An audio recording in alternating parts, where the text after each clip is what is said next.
মারা খাওয়ার আগে ভিডিওটি শুনুন। কাস্টমার নিয়ে আসলো, কথা দেয় না।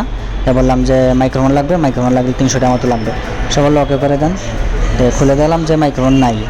বললাম যে অন্য কোথাও দেখেছে না। সে বললো একজন দেখছে, দেখার পর বলছে যে এটা হবে না আমার দ্বারা। তাই বললাম এই বিলে হবে না, আর এটা কাজ করতে রিস্ক লাগবে। বললো কিসের রিস্ক? বললাম যে ডেট রিস্ক লাগবে।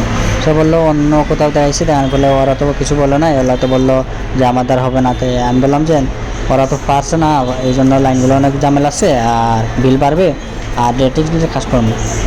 বললো যে ডেট রিস্ক কিসের? আমি ডেট যদি পারে আনালে। সে বললো যে আমার হেডফোন দিয়ে তো চলে। চালাম বলে কিনা।